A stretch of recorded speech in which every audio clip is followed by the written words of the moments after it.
Halo teman-teman, Assalamualaikum warahmatullahi wabarakatuh. Perkenalkan, nama saya Dwita Ilaisa dengan NIM 307019000062 dari Fakultas Psikologi Universitas Islam Sultan Agung Semarang Angkatan 2019. Pada kesempatan kali ini, saya ingin menyampaikan hasil diskusi saya dengan teman saya, yaitu Elva Nursihatillah. Namun, sebelumnya, alangkah lebih baiknya kita untuk berdoa terlebih dahulu ya teman-teman. Mari kita membacakan Al-Fatihah secara bersama-sama. Al-Fatihah. Bismillahirrohmanirrohim. Alhamdulillahirobbil alamin. Ar-Rahmanirrohim. Maliki yaumiddin. Iyyaka na'budu wa iyyaka nasta'in. Ihdinas siratal mustaqim. Siratal ladzina an'amta 'alaihim ghairil maghdubi 'alaihim waladdallin. Amin. Semoga setelah membaca ini, teman-teman dan saya bisa menyerap materi yang saya berikan dengan baik dan lancar dan diridhoi oleh Allah Subhanahu wa taala. Amin amin amin ya rabbal alamin. Dalam waktu 30 menit ke depan, kami akan menjelaskan kepada teman-teman semua mengenai penyusunan tipologi psikologi kepribadian, khususnya tipologi temperamen, yang akan membantu teman-teman untuk memahami lebih rinci mengenai tipologi ini secara cepat, mudah, dan informatif. Dan di akhir presentasi nanti, kami berharap kepada teman-teman akan bisa memahami mengenai apa itu tipologi temperamen, bagaimana ciri-cirinya, dan apa perbedaan antara tipologi temperamen dengan tipologi-tipologi yang lainnya, yaitu tipologi konstitusi dan tipologi kebudayaan. Juga diharapkan teman-teman lebih dapat memahami karakteristik kepribadian dari diri teman sendiri. Enjoy! Sebelum memasuki materi lebih lanjut, di sini saya ingin menjelaskan terlebih dahulu tentang pendahuluan bagaimana terciptanya suatu tipologi. Pendahuluan. Manusia memiliki kepribadian yang bermacam-macam. Setiap individu memiliki kepribadian yang berbeda-beda dengan individu yang lainnya. Para ahli beranggapan bahwa manusia itu memiliki banyak variasi, tetapi untuk dapat memahami manusia yang bermacam-macam tersebut, maka dibutuhkan suatu teknik tertentu. Para ahli berpangkal pada pendekatan tipologis, beranggapan bahwa walaupun variasi kepribadian manusia itu banyak, tetapi variasi tersebut memiliki komponen-komponen dasar yang hampir sama. Sehingga dominasi komponen-komponen dasar tersebut dilakukan untuk menggolongkan manusia ke dalam tipe-tipe tertentu. Kepribadian paling sering dideskripsikan dalam istilah sifat yang biasa diukur yang dapat ditunjukkan oleh seseorang. Berbagai penelitian awal mengenai struktur kepribadian berkisar di seputar upaya untuk mengidentifikasi dan memahami serta menamai karakteristik permanen yang menjelaskan perilaku individu. Karakteristik yang umumnya melekat dalam diri seseorang adalah malu, agresif, patuh, malas, ambisius, setia, dan takut. Karakteristik-karakteristik tersebut ditunjukkan dalam berbagai situasi disebut sifat-sifat kepribadian. Kita dapat menilai seseorang dari karakteristiknya walaupun sifatnya hanya sementara. Dalam materi ini, saya dan Elva akan membahas tentang penyusunan tipologi dalam dunia psikologi kepribadian. Lebih spesifiknya, kami akan memaparkan salah satu macam tipologi, yaitu tipologi temperamen. Pembahasan lebih komprehensifnya akan diberikan pada pembahasan selanjutnya. Di sini saya akan membahas tentang pembahasan selanjutnya. Yang pertama, penyusunan tipologi psikologi kepribadian. Dalam kepribadian, terdapat beberapa pendekatan atau cara untuk mempelajari kepribadian, yaitu dinamakan dengan tipologis, pensifatan, dan faktorial. Setiap pendekatan tersebut memiliki penggolongan dan dasar pemikirannya masing-masing yang beraneka ragam. Di sini, kami ingin membahas lebih lanjut mengenai pendekatan dengan cara tipologi. Lebih khusus lagi, kami akan membahas mengenai tipologi temperamen. Tetapi sebelum itu, saya akan menjelaskan terlebih dahulu kepada teman-teman mengenai apa itu tipologi. Tipologi berasal dari typo yang berarti pengelompokan dan logos yang berarti ilmu. Jadi, tipologi adalah pengetahuan yang berusaha menggolongkan atau mengelompokkan manusia menjadi tipe-tipe tertentu atas dasar faktor-faktor tertentu. Misalnya, karakteristik, fisik, psikis, pengaruh dominan, nilai-nilai budaya, dan sebagainya.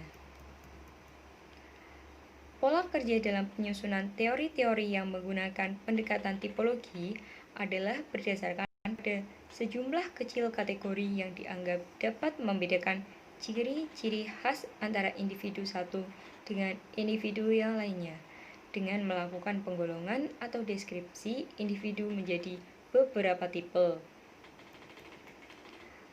Kelebihan dari pendekatan tipologi dalam mempelajari kepribadian adalah bahwa teori-teori yang dihasilkan tampak sederhana, sehingga bagi orang awam akan mempunyai daya tarik yang kuat karena dianggap mempunyai nilai praktis yang tinggi. Sedangkan dalam hal kelemahannya, dari segi adalah bahwa pemasukan seseorang ke dalam suatu tipe tertentu mungkin menyebabkan sifat-sifat khas orang tersebut yang mungkin justru sangat relevan. Kategori yang digunakan sebagai titik tolak penggolongan ke dalam tipe-tipe tertentu ada bermacam-macam. Antara lain, tipologi keadaan jasmani atau konstitusi, tipologi kebudayaan, dan yang terakhir adalah pokok bahasan yang akan kami paparkan lebih jelas dalam materi ini, yaitu tipologi temperamen. Perbedaan tipologi temperamen dengan tipologi konstitusi dan tipologi kebudayaan terletak bahwa tipologi temperamen merupakan tipologi yang disusun berdasarkan berbagai aspek kejiwaan seseorang seperti emosi, daya pikir, kemauan, dan menentukan karakteristik yang bersangkutan. Sedangkan tipologi konstitusi adalah berdasar pada keadaan tubuh, baik yang tampak berupa bentuk penampilan fisik maupun yang tidak tampak, misalnya susunan saraf, otak, kelenjar-kelenjar, darah, dan menentukan ciri pribadi seseorang. Dan yang terakhir adalah tipologi kebudayaan, menyatakan bahwa kebudayaan merupakan sistem nilai, karena kebudayaan itu tidak lain adalah kumpulan nilai-nilai budaya yang tersusun atau diatur menurut struktur tertentu. Lebih khususnya, sekarang saya ingin menjelaskan mengenai tipologi temperamen. Salah satu aspek yang merupakan dasar penyusunan tipologi psikologi kepribadian adalah tipologi temperamen, di mana definisi dari temperamen sendiri yaitu temperamen merupakan aspek kejiwaan di mana sifat-sifatnya merupakan bawaan sejak lahir yang erat hubungannya dengan struktur kejasmanian, terutama fungsi-fungsi psikologis, fungsi-fungsi fisiologis. Hal ini juga sering dinyatakan sebagai konstitusi psikis, artinya sifat-sifat dasar tertentu dari kelakuan, prinsip-prinsip elementer yang dapat ditemui kembali dalam semua perbuatan kita dan mentipe kelangsungan jalannya kelakuan kita tersebut. Jadi, tipologi temperamen adalah tipologi yang disusun berdasarkan karakteristik segi kejiwaan. Dasar pemikiran yang dipakai oleh para tokoh yang mengembangkan tipologi temperamen adalah bahwa berbagai aspek kejiwaan seseorang seperti emosi, daya pikir, kemauan, dan menentukan karakteristik yang bersangkutan. Salah satunya dijelaskan oleh teori Wishelden yang membagi manusia berdasarkan struktur tubuh dan analisis tingkah laku atau kepribadian, yang juga akan dijelaskan lebih lanjut oleh teman saya, Elva. Tetapi di sini saya juga akan menjelaskannya terlebih dahulu ya teman-teman. Yang pertama mengenai struktur tubuh jasmani. Dibedakan lagi menjadi dua bagian, yaitu dimensi jasmaniah dan konstansi somatotip. Dimensi jasmaniah dibagi lagi menjadi dua, yaitu primer yang berisi endomorfi, mesomorfi, dan ektomorfi. Yang kedua sekunder, yaitu ada displasia dan displasia gynadomorfi dan tekstur atau tampang. Yang kedua ada konstansi somatotip. Didasarkan atas ukuran-ukuran objektif daripada tubuh itu diharapkan tetap, karena perubahan umur dan variasi makanan dapat mengubah ukuran-ukuran orang dari somatotip yang satu ke somatotip yang lain. Konstansi somatotip itu membutuhkan adanya konstansi alam makanan dan tidak adanya hal-hal yang patologis. Kedua, analisis tingkah laku atau kepribadian. Di sini menjelaskan dimensi-dimensi temperamennya, yaitu yang pertama, cara kerja Sheldon, yang kedua, komponen primer temperamen, yang nanti akan saya jelaskan lebih lanjut mengenai hal ini nanti ya teman-teman. Yang ketiga, korelasi antara jasmani dan tingkah laku temperamen. Yang keempat, korelasi antara jasmani dan gangguan-gangguan kejiwaan. Komponen-komponen psikiatrisnya yaitu yang pertama afektif, yaitu bentuk ekstern terdapat pada penderita psikosis jenis manis depresif. Yang kedua paranoid, bentuk ekstern terdapat pada penderita psikosis jenis paranoid. Ketiga yaitu heboid, adalah bentuk ekstern pada penderita psikosis jenis hebefrenia atau bentuk dari skizofrenia. Yang terakhir adalah korelasi antara jasmani dan kenakalan. Menurut teori Sheldon, terdapat beberapa perumusan teoritis, yaitu yang pertama, faktor-faktor yang menjadi perantara dalam hubungan antara jasmani dan temperamen. Pertama, individu yang memiliki tipe jasmani tertentu mendapatkan cara-cara bertingkah laku tertentu yang efektif. Individu yang lain akan bertingkah laku yang lain supaya dapat efektif. Kedua, karena terpengaruh peran sosialnya dalam suatu kebudayaan tempat individu tersebut berada atau tempat tinggal individu tersebut. Ketiga, pengalaman atau pengaruh lingkungan menimbulkan tipe tubuh tertentu. Kedua, orientasi biologistis dan genetis. Ketiga, tekanan terhadap faktor organisasi dan medan. Keempat, perkembangan individu. Kelima, proses tak sadar. Berdasarkan uraian di atas, secara singkat dapat disimpulkan bahwa perumusan tipologi temperamen merupakan aspek kejiwaan daripada kepribadian, yang kemudian temperamen dipengaruhi oleh konstitusi jasmaniah. Sehingga temperamen tersebut berasal dari apa yang dibawa sejak lahir dan karenanya sukar untuk dirubah oleh pengaruh dari luar.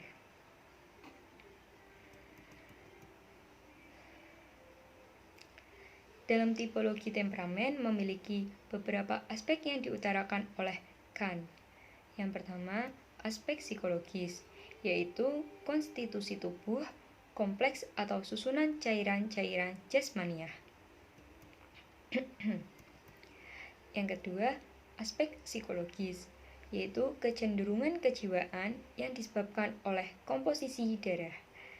Yang pertama, temperamen perasaan, yaitu ada sanguinis, korelaris, dan yang lain-lain. Pertama, saya akan menjelaskan mengenai ciri-ciri dari sanguinis. 1. Ditandai dengan sifat yang mudah. 1. Ditandai dengan sifat yang mudah dan kuat menerima kesan atau pengaruh kejiwaan, tapi tidak tahan lama atau tidak mendalam. Kedua, sifat khas suasana perasaan penuh harapan. Ketiga, segala sesuatu waktu dipandang penting, tapi kemudian tidak dipikirkan lagi. Keempat, menjanjikan sesuatu tapi jarang menepati, karena apa yang dijanjikan tidak dipikirkan secara mendalam apakah dapat memenuhi atau tidak. Kelima, senang menolong orang lain tapi tidak bisa jadi sandaran. Keenam, ramah dan periang dalam pergaulan. Ketujuh, umumnya bukan penakut, tapi kalau salah bertaubat, menyesal, tapi sesal mudah lenyap. Kedelapan, mudah bosan pada rutinitas, tapi kalau hiburan tidak bosan-bosan. Selanjutnya ada melankolis dan memiliki ciri-ciri sebagai berikut. 1. Semua hal yang menyangkut pribadi adalah penting, selalu disertai prasangka dan kebimbangan. Kedua, perhatian utama tertuju pada kesukaran. Jadi dia tidak terlalu memikirkan sesuatu hal yang mudah. 3. Tidak mudah membuat janji karena akan berusaha menepati janji yang telah ia buat.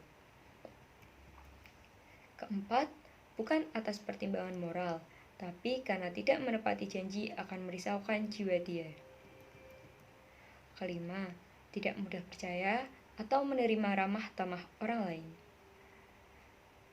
Keenam, suasana perasaan bertentangan dengan sanguinis. Ketujuh, kurang puas akan keadaan atau kurang dapat melihat kesenangan orang lain. Kemudian temperamen kegiatan. Ada koleris yang memiliki ciri-ciri. 1. Lekas terbakar, lekas padam atau tenang tanpa membenci. 2. Tindakan cepat tapi tidak konstan. Ketiga, selalu sibuk tapi lebih sering memerintah daripada mengerjakannya sendiri. Keempat, nafsu mengejar kehormatan, suka sibuk di mata orang, suka dipuji terang-terangan. Kelima, suka pada sikap seru atau formal. Keenam, suka bermurah hati dan melindungi, bukan karena sayang orang lain, tetapi karena sayang diri sendiri karena akan dapat penghargaan. Ketujuh, dalam berpakaian selalu cermat atau rapi, nampak lebih pintar dari yang sebenarnya. Kedua, ada plehmatis yang memiliki ciri-ciri sebagai berikut. 1. Tidak malas.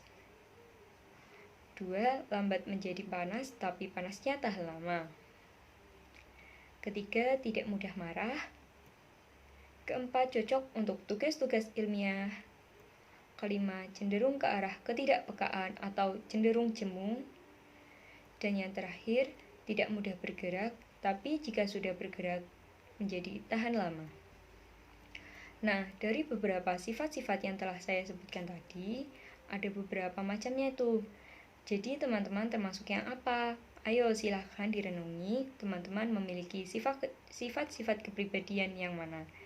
Setelah itu, dipahami betul-betul sifat teman-teman tersebut dan hilangkan segala sikap-sikap buruk tersebut ya teman-teman. Semangat! Selanjutnya, saya akan menjelaskan istilah-istilah temperamen menurut beberapa tokoh. Yang pertama, Galenus. Galenus menyebutkan temperamen adalah sifat-sifat kejiwaan yang ditentukan oleh campuran atau komposisi cairan-cairan dalam tubuh. Kedua, Kresmer. Temperamen adalah bagian daripada kejiwaan yang agaknya dengan melalui darah secara kimiawi mempunyai korelasi dengan aspek jasmaniah. Ketiga, Konstem. Menyebutkan temperamen adalah keadaan rohani yang bersangkutan dengan konstitusi dan dibawa sejak lahir. Nah, dari situ dapat disimpulkan persamaan dari ketiga istilah temperamen menurut Galenius, Kresmer, dan Konstem tersebut adalah 1. Temperamen adalah aspek kejiwaan daripada kepribadian. Kedua, temperamen itu dipengaruhi oleh konstitusi jasmaniah.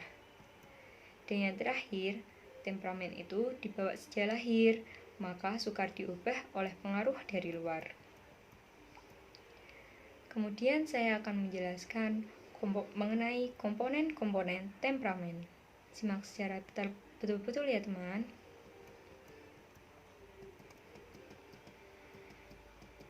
Yang pertama ada tipe Viscerotnis, yaitu sifat-sifat yang berhubungan dengan fungsi dan anatomi alat-alat visceral atau digestif, yaitu pencernaan manusia.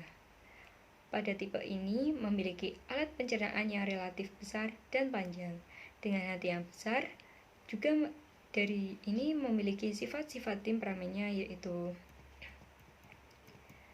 yang pertama, sikap tidak mudah tegang atau suka rileks. Yang kedua, suka akan hiburan. Yang tiga, gemar makan-makan. Keempat, besar kebutuhan akan resonansi orang lain. Yang kelima, tidurnya nyenyak. Dan yang terakhir, bila menghadapi kesukaran membutuhkan orang lain. Yang kedua ada tipe somatonis, yaitu sifat yang aktivitas otot-ototnya dominan, suka ekspresi muskuler, suka mengerjakan sesuatu yang menggunakan otot, juga suka memperoleh pengalaman motorik.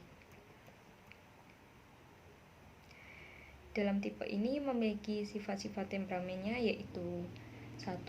Sikapnya gagah. Kedua, perkasa atau energetik. Ketiga, kebutuhan bergerak lama. Ketiga, kebutuhan bergerak besar. Keempat, suka terus terang. Kelima, suara lantang. Keenam, nampaknya lebih dewasa dari yang sebenarnya. Dan yang terakhir, bila menghadapi kesukaran, butuh melakukan gerakan-gerakan. Jadi saat dia berpikir, dia lebih suka melakukan pergerakan-pergerakan seperti mengangkat tangan seperti ini, berjalan ke sana ke sini, atau yang lainnya untuk mendapatkan suatu ide-ide tertentu. Selanjutnya ada tipe cerebrotoni, yaitu sifat yang aktivitas pokoknya adalah pada perhatian dengan kesadaran atau pemikir, serta mengalami hambatan dalam aktivitas motorik. Dalam tipe ini memiliki sifat-sifat temperamennya adalah yang pertama, sikapnya gagah dan sikapnya Yang pertama, sikapnya kurang gagah dan suka ragu-ragu. Kedua, reaksinya cepat. Ketiga, kurang berani bergaul dengan orang banyak atau dia memiliki sosiofobia. Selanjutnya, kurang berani berbicara di depan orang banyak. Kebiasaan-kebiasaannya tetap menjadi mempunyai pola hidup yang teratur. Orangnya memiliki gaya yang suka kurang bebas, tidur kurang nyenyak atau sukar, nampaknya lebih muda dari yang sebenarnya. Dan yang terakhir, jika menghadapi kesukaran, butuh mengasingkan diri. Jadi tipe orang ini menyukai hal-hal yang berbau kesendirian seperti menyendiri-menyendiri, dan dapat dikatakan sebagai pribadi yang introvert. Selanjutnya, saya akan menjelaskan mengenai tokoh-tokoh yang mengembangkan tipologi temperamen.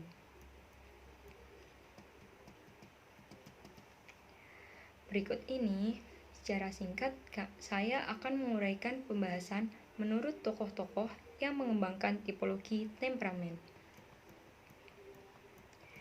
Yang pertama, tipologi menurut Plato. Dalam tipologi ini, dasarnya dari 3 bagian jiwa, yaitu pikiran atau logos yang berkedudukan di kepala, kedua, kemauan atau tumos yang berkedudukan di dada, dan yang ketiga, hasrat atau epitumit yang berkedudukan di perut. Dalam tipologi ini, ada 3 macam kebajikan, yaitu kebijaksanaan, keberanian, dan penguasaan diri. Manusia digolongkan menjadi 3 tipe manusia. Yang pertama, individu dikuasai oleh pikir, kedua, individu dikuasai oleh kemauan, dan yang terakhir, individu dikuasai oleh hasrat. Yang kedua, saya akan menjelaskan mengenai tipologi mazhab Prancis. Di sini saya akan menjelaskan mengenai tipologi Guéret, yaitu tipologi berdasarkan atas daya-daya mana yang dominan, yaitu meliputi daya kognitif, afektif, dan daya konatif. Pertama, memiliki salah satu daya dominan. Ada tipe mediatif atau intelektual, yaitu dominasi pada daya kognitif. Kedua, tipe emosional memiliki dominasi daya afektif. Dan yang terakhir, tipe aktif yang berdominasi pada daya konatif. Kedua, terdapat 2 daya yang dominan. Yang pertama, tipe sentimental atau meditatif dan emosional, didominasi oleh daya kognitif dan efektif. Kedua, tipe orang yang garang atau aktif emosional. Ini memiliki dominasi daya konatif dan efektif. Ketiga, tipe orang yang berkemauan atau aktif meditatif, memiliki dominasi pada daya konatif dan kognitif. Ketiga, daya ada dalam posisi yang seimbang. Yang pertama, ada tipe seimbang. Kedua, tipe amorf. Dan yang ketiga, tipe apatis. Keempat, ada ketiga daya itu ada, tetapi tidak berfungsi dengan teratur atau tidak menentu. Pertama, ada tipe tak stabil. Kedua, tipe tak teguh hati. Dan yang terakhir, tipe kontradiktoris. Kelima, ada tiga macam tipe yang tidak sehat atau sebaiknya dihindari oleh teman-teman semua, yaitu tipe hipokondris, tipe melankolis, dan tipe histeris. Perlu diperhatikan atau diingat-ingat ya teman-teman, dalam tipologi ini ada 9 tipe. Yang pertama adalah tipe-tipe orang sehat. Ketiga tipe berikutnya adalah tipe-tipe orang yang setengah sakit. Dan sedangkan 3 tipe yang paling akhir adalah tipe-tipe orang yang menderita sakit. Jadi yang harus sangat harus dihindari ada 3 tipe, yaitu tipe hipokondris, tipe melankolis, dan tipe histeris. Sedangkan tipe yang sebaiknya ada adalah 9 tipe yang saya sebutkan di atas tadi ya teman-teman. Kemudian ada tipologi Malapert. Tipologi ini menggolongkan manusia atas dasar dominasi daya-daya jiwa atau aspek-aspek kejiwaan tertentu. Yang pertama, ada tipe intelektual, yaitu golongan analitis dan golongan reflektif. Yang kedua adalah ada tipe afektif, ada golongan emosional dan golongan bernafsu. Jadi dalam tipe ini terdapat golongan-golongan yang jelek, yaitu orang yang suka marah-marah dan orang yang memiliki nafsu yang sangat tinggi. Ketiga, ada tipe volunteer atau tipe yang suka membantu, yaitu golongan orang-orang yang tanpa kemauan dan golongan orang-orang yang besar kemampuan. Yang keempat atau yang terakhir ada tipe aktif, yaitu golongan tak aktif dan golongan aktif. Golongan tak aktif itu berarti terdapat dalam orang-orang yang lebih pasif atau pendiam, dan golongan aktif yaitu orang-orang yang suka berkemauan tinggi untuk melakukan suatu hal. Sekian yang dapat saya jelaskan. Semoga apa yang saya jelaskan dapat dimahami dan dimengerti teman-teman dengan baik, dan teman-teman menjadi lebih mengerti tentang apa itu tipologi psikologi kepribadian, khususnya tipologi temperamen. Sekian penjelasan dari saya yang akan dijelaskan lebih lanjut oleh teman saya, yaitu Elva Nursihatilah. See you, sampai jumpa di lain waktu. Terima kasih teman-teman atas perhatiannya. Kurang lebihnya saya mohon maaf apabila ada salah dalam pengucapan dan tutur kata saya yang mungkin salah menyebutkan dan menyinggung perasaan hati orang teman-teman semua. Wabillahi taufiq wal hidayah. Wassalamualaikum warahmatullahi wabarakatuh.